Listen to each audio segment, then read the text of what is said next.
A Novice Swordsman in the Canterlot Court by Dungeon Miner. Chapter 3. Questions, Answers, and Questions.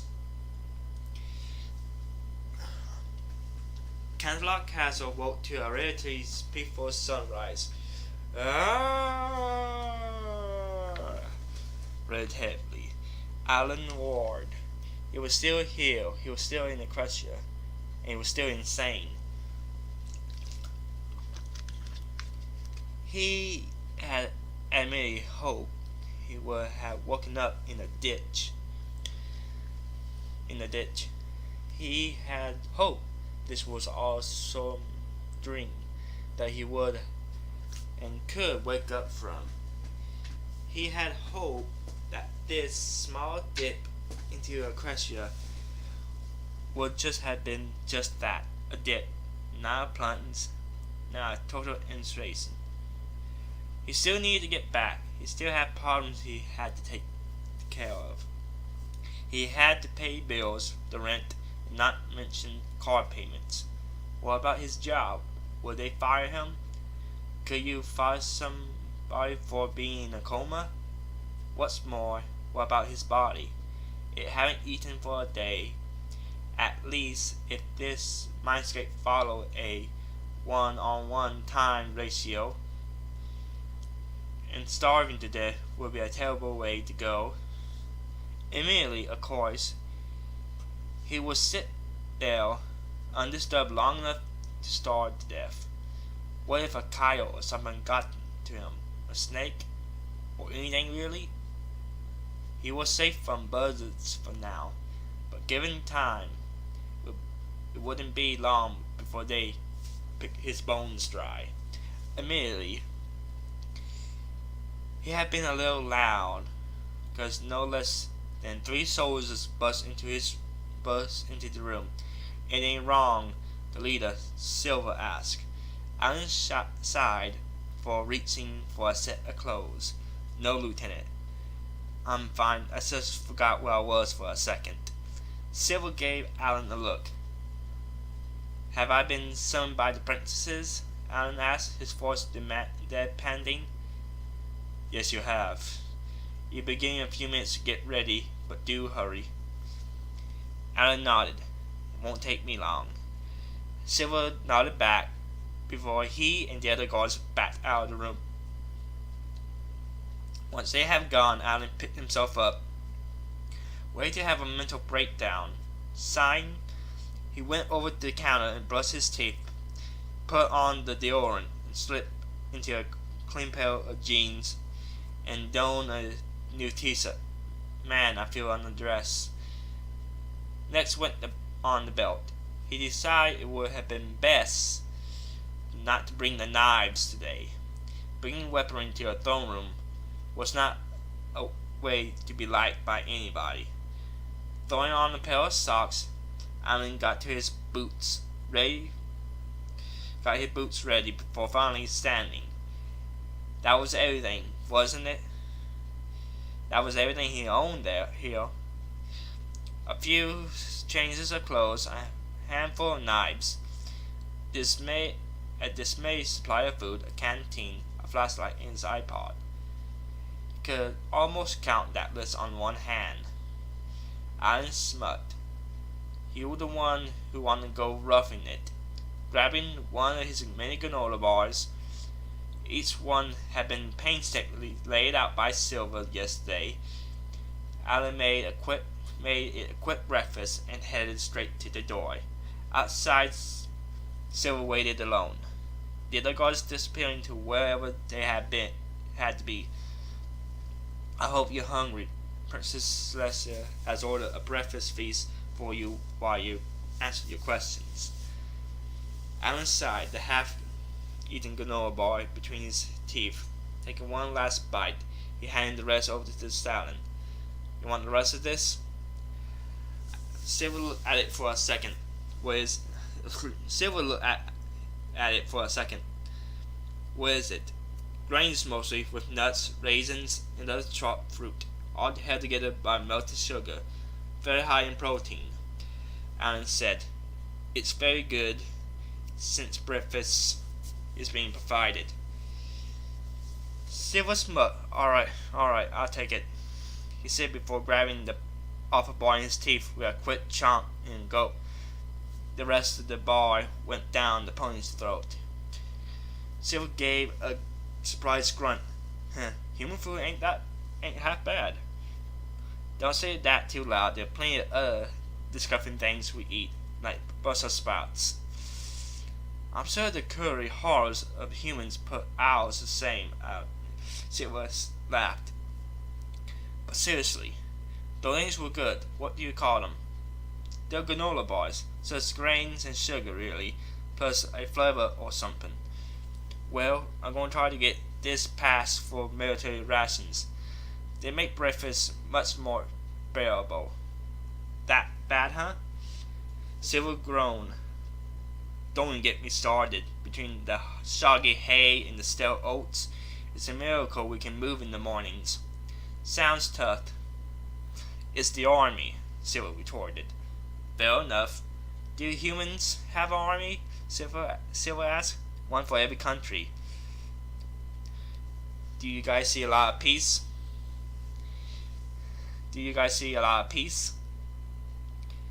As much as you see a human. They continued their talk, Silver always guiding the human through the halls of Canterlot, where they eventually came to golden gilded doors of the throne room. Silver nodded to Alan. Alright, be sure to mind your manners, be polite, and above all, don't stare at Luna, no matter what she does. From what I understand, she's still having a few issues being back from banishment. Alan nodded.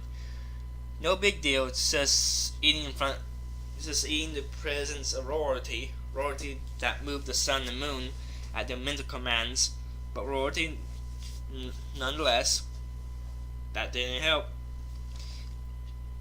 Door opened, and Alan was greeted by the sight of a massive golden table laid out the entire length of the throne room. Alan saw that the other ponies, the main six, as well as Dr. Hooves and Duppy, was already seated, and they were staring at the bowls with interest, well except for the doctor, who was happily eating something that looked like oatmeal. At the head of the table, wide enough for 4 places, sat Celesta, and beside her, Luna. Luna was different from what Alan remembered.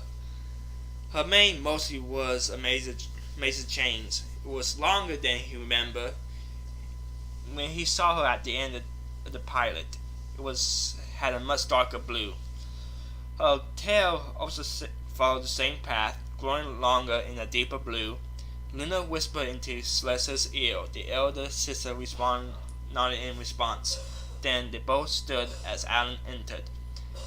Welcome, Sir Alan Williams, Celesta said, smiling.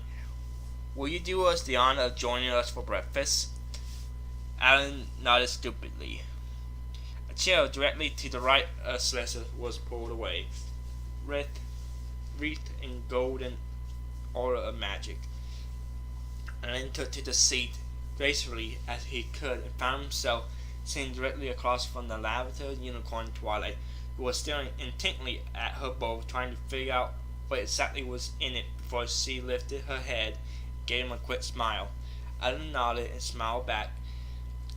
Twilight sat to Luna's left, and himself was sat to Celeste's right, with the main 6 and the other 2 ponies crisscrossing the table.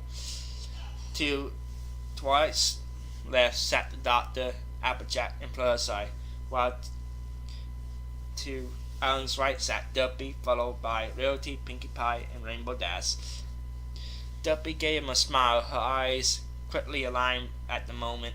Sorry about the whole eat muffin space monster thing.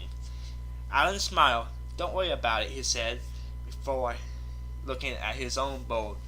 It looked exactly like oatmeal, but given that this was the first, in fact, a fragment of his imagination, probably was oatmeal. Finding a odd-looking spoon, Alan took took a bite of the sludge and found it was actually, in fact, a bowl of oatmeal. But what a bowl! Alan moaned at the crust grain met his tongue. Alan moaned as the crust grain met his tongue. Traces of sugar and milk and honey.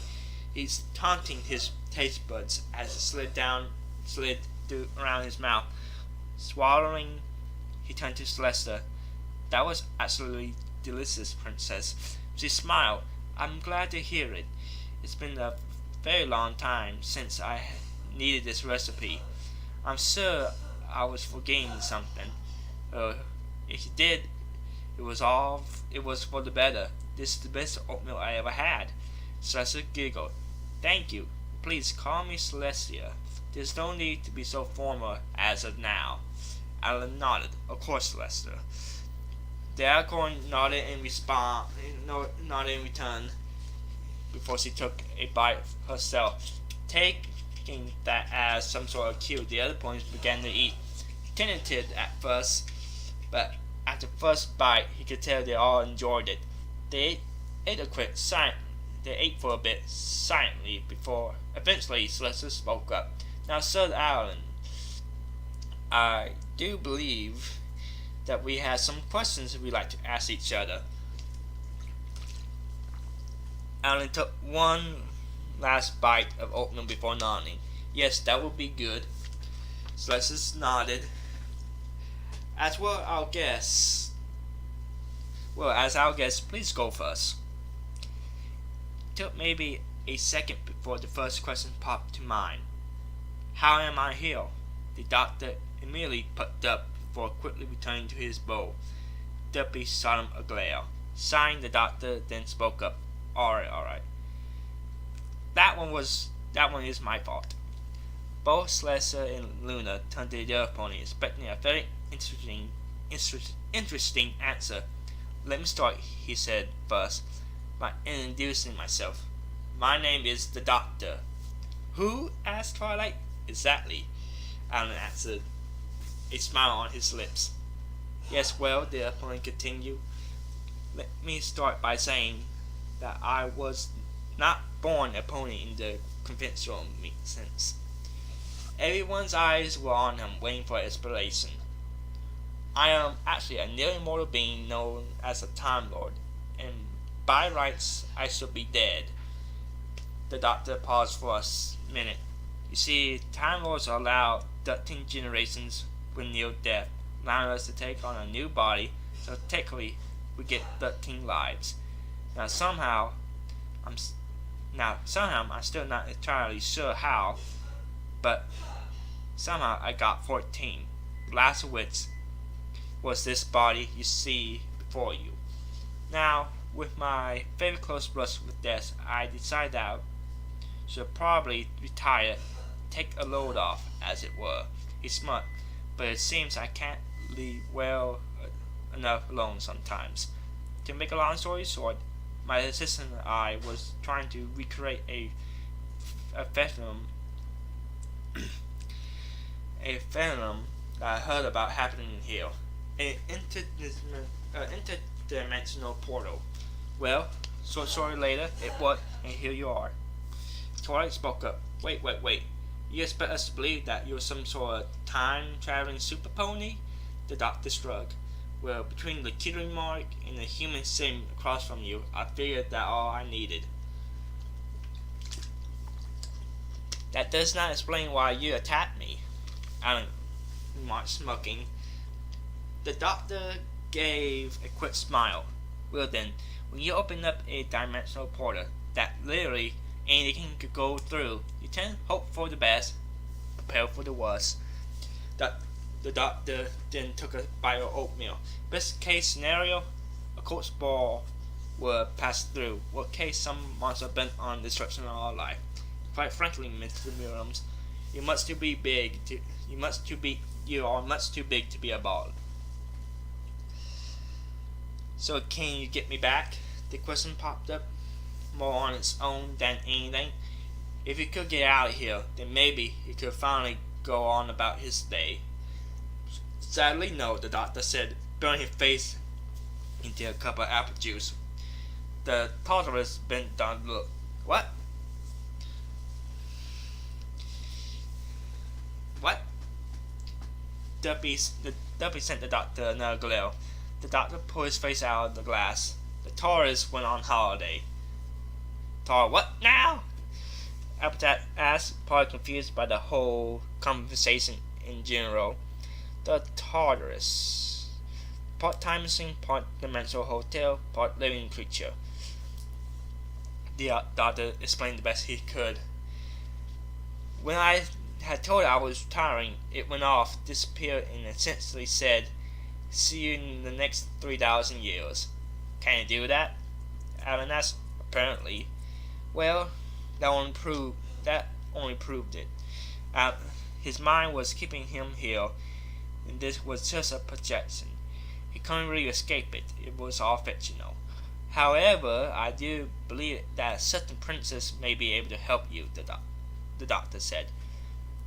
Every head turned straight to the head of the table. Luna flinched, and Celeste then spoke up. "I may be able to help," she said, "but sadly, it is not as simple as a teleportation spell. Simply throwing you to another dimension would be very dangerous, since it would place you not only in a random dimension, but at a random place and time in that dimension. As it is, it's a miracle you didn't fall to your death once you appeared here. So you can't help me neither," Adam said,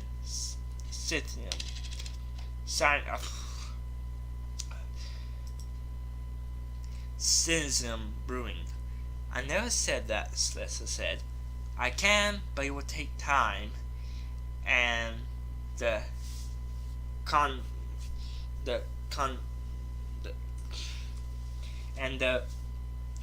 concentrated effort of both myself and Luna." "How much time?" "That," Luna said, a bit loudly, Alan thought, "is something we cannot know at this time. There are too many variables to look into before we can give thee an estimate." Celeste gave her sister a look, and Luna then said, "Forgive us if we are a little loud." Celeste took the conversation. "Now, I hope you don't mind, Alan, but I have a question myself." "Go ahead." "When you first arrived, you seemed to know where you were. In fact, that seems to be the only question you haven't asked. You've also been able to call us by name, a feat for someone from another dimension. Certainly a feat for someone from another dimension. Will you care to explain yourself?" There it was, the $1,000,000 question. He had no choice but to follow it with the $1,000,000 answer. "You're a cartoon."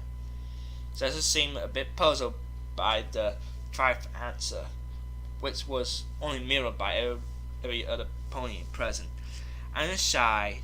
In my world, we have a box, if you will. We call it television. We use it to broadcast one-way images and sounds. Mostly, television is used to broadcast stories, fictional stories like plays. My Little Pony Princess Magic is one of those fictional pieces of work that tells the story of one Twilight Sparkle and her friends." Twilight mouth hung open. "You are a cartoon, Alan," he said. "In fact, I'm very certain that at the moment I am in a coma at the bottom of this ravine, dreaming all this up, while slowly starving to death." There was silence in the throne room for a few seconds. Suddenly, both princes burst out laughing. This wasn't a control gear. This was a straight-out groff. Sasha fell out of her chair, and Luna had tears streaming down her face. Immediately, this was not the reaction he was expecting. It didn't really help when the doctor joined Celeste on the floor, roaring his head off with laughs. Meanwhile, the other ponies and the other seven ponies and one human just kind of stared at each other, wondering what's the joke they missed. Eventually, the three immortals composed themselves and they got back to their limited represented Charles. That's the silliest thing I ever heard. In a coma, Luna cried. Well, a story, Celeste snickered. Honest goodness, fool's tale. The doctor shook his head, smiling. So you're from that universe? I always wanted to meet someone from there. What are you talking about? Alan asked the Time Lord. The doctor smiled. Your universe happens to be one of the few that gets feedback from all the others. Wait, Celeste interrupted. You're saying that we're a piece. Are you saying that we're a piece of fiction? No, you misunderstand, Princess. We are a story in his universe. As far as they are concerned, we are fictional, but we are anything but. The doctor sipped his juice. His universe happens to be the place where it happens to be placed in the ideal position for certain people to receive interdimensional feedback, not only in the meaning of thoughts or dreams. Essentially, he is from the universe uncanny entertainment. Alan gave the doctor an incredulous look. So wait, every TV show I have seen is actually a real dimension? Movies and books too. The doctor nodded. It was Alan's turn to laugh. Ha! That's just stupid. That above all proves I'm stuck in a coma because there is simply no way of that being plausible. The doctor sighed. I suppose, since you knew who I am, and that arguing with you further will be an old hat for you. Enjoy your fantasy then. Celeste and Luna were silent for a bit before Celeste asked, "What's that entail, you being in coma?" Alan looked at the white alicorn. Well, I'm not entirely sure, but from what I know, it means anything I do in this fake world will simply react simply as my subconscious will understand to react. If I scare the bird, it will not turn to give me a lecture. It will fly away like all birds do. Celeste nodded, telling him to continue. Also, as best I figure, since I can feel pain, my subconscious is inflicting it as a stimulation of pain to keep the facade going. Which of course means that pulling from my past experiences, you can't obviously experience anything new in a coma. There is just no way. Alan suddenly felt something weird. He felt as though he'd been sifted through a tube coated in honey while being spun through a slide cone. There was not an iota of pain, but it wasn't exactly comfortable either. Alan suddenly found himself standing on the beach, Celeste standing next to him. In another flash, another trip through the tube brought him back to his chair in the throne room. Celeste smiled. You know, in all my years, I always thought that teleportation was the most unique experience on Earth. Alan's eyes went wide. He never felt anything like that before. Nothing even close to it. This was real. This was very real. He was actually sitting here in the real Canterlot with the real Celeste, the real Luna, the real Doctor, the real Duppy, the real Twilight, Applejack, Fluttershy, Rainbow Dash, Rarity, and Pinky. He had hugged Pinkie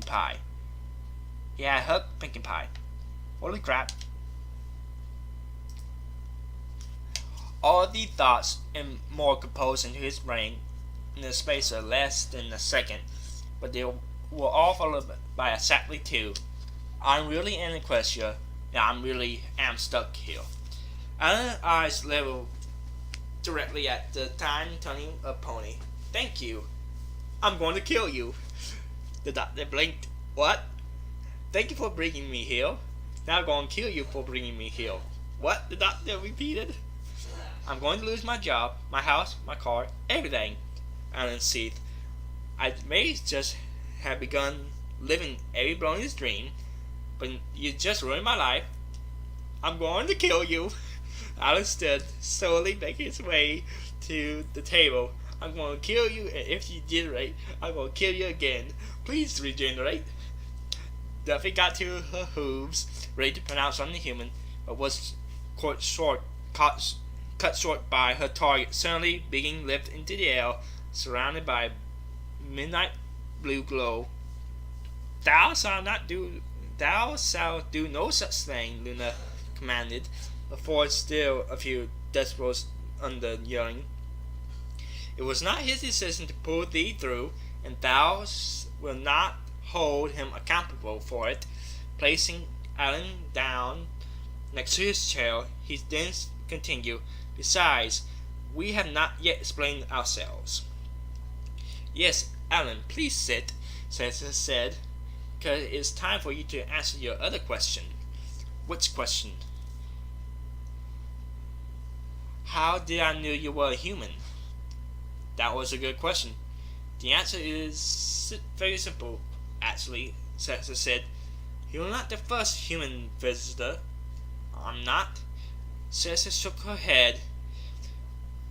1498 years ago, 3 months from the day, my sister and I were out for a morning flight. Cesar's eyes closed, a smile played on her lips. We passed over one of the many lakes that dotted Equestria at the time, when Luna spotted a small vessel. It was white, Luna said, and small, no longer than 14 hooves long, 7 feet. If we remember the correct human term, but inside this small boat lay a figure we did not recognize.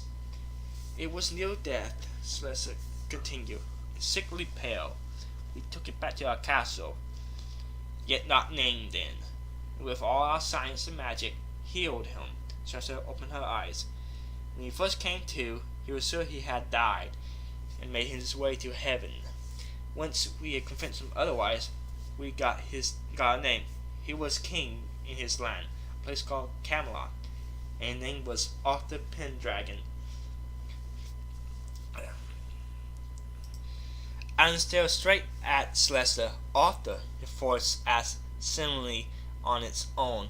King Arthur? Yes. Do you know him? Arthur blinked.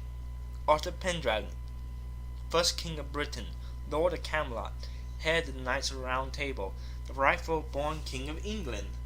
Apparently you do. Alan blinked again. Well, he was very old when he came to us, but nonetheless he was a very strong warrior and pledged his loyalty to us. He led our armies into battle, defending our homes and risking his life for us. He taught us many useful strategies, and we named Canterlot in his honor while he yet lived. He was an excellent negotiator, Luna continued. Many times he fended off the Griffin and Liger armies with words alone. We then named the leader of our armies the Pendragon, but sadly there had not been one since Arthur. But Celeste said, with your permission, we'd like to change that, Sir Alan. What? With a glow of magic, with a gloating glow of magic, 2 items slowly floated towards him. They stopped a few inches above the table where Cesar laid them there. As the only other human to come to Equestria, you are, by right, Arthur's heir. What? It's a matter of birthright, Luna clarified. You're his closest relative Equestria has seen. Whether you're worthy of it remains to be seen. However, it is still your right. This was the sword he had us make him, Cersei said, lifting the first item. The sheath magically removed itself, and the steel gray of the blade of the hand and a half sword shone in the morning light. One side reads mercy, so that blade could never be raised needlessly. In the other reads justice, so that the blade would never let wrongs go unrighted. The sword was sheathed, and the second item was floated up. This is Arthur's horn, cut from a Griffin general's own hand. This single claw was carefully caught and magically sealed so that anyone with intentions against it will feel fear, while its allies will be inspired towards bravery. The horn and sword landed gently in Alan's hands. They are yours, Alan. By right, now we must ask you. She paused for a second, but a second long enough for both sisters to say in unison, Will you be our Pendragon, Alan in the earth? Alan blinked again. It had taken a while, but eventually Alan managed to stutter that it was just too much to take in. The sisters understood, giving Alan permission to do as he pleased as a citizen of Equestria, as well giving him some bits to start himself off with. Now he sat in his room, looking at the blade that sat in his lap. Pendragon Alan Williams of Earth. That did sound pretty awesome. You work in retail. The leader of Christian armies. You became a Ronin less than a month ago. With the elements of harmony at his side, nothing could stop him. He could hardly swing that thing correctly. A knock sounded at his door. Getting up, he opened it, and was surprised to see the main six waiting for him. Hi, Alan. Twilight said, Hi. Everything's okay? Felicite asked. Yes, just a little shaken up is all, Alan said. Can we come in? Realty asked. Oh, of course, be my guest. The ponies filed into the room, single file, all quiet except for Pinkie Pie, who hummed endlessly.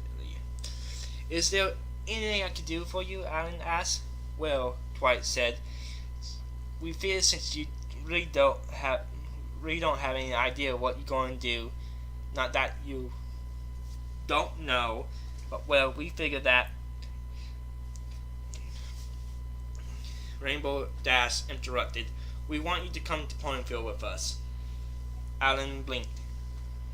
We had already cleared it with the princesses. Twilight jumped, and I had more than enough room in my library for you to stay. And if you ever want to become Pendragon and move, Spike can send Celeste a message and... Twilight, Alan stopped her. Yes? Why are you inviting me? Because that's what friends do, Pinkie said, jumping into his face. Besides, we still have questions to ask you, Twilight answered. And you will definitely need more clothes. I will be happily make you some more tailor-fit ensembles, Realty offered. Yeah, now you're at least 20% cooler for being the second human in Equestria, Rainbow Dash chilled. That ain't always been best to keep your friends close, Applejack's advised, while Felicite merely nodded her head in agreement. Alan smiled. When do we leave? Now to my favorite part, the author notes. Alright guys, another chapter down, only there's some more to go. Do you really have to include all the Doctor Who references? Yes I did. Yes I did. I don't think you did. I'll give you another cupcake if you don't argue with me. That was a good idea, putting all the Doctor Who's references in there. That's what I thought. Alright, so please comment, criticize, etc. Thank you for reading so far. Goodbye. And homeward.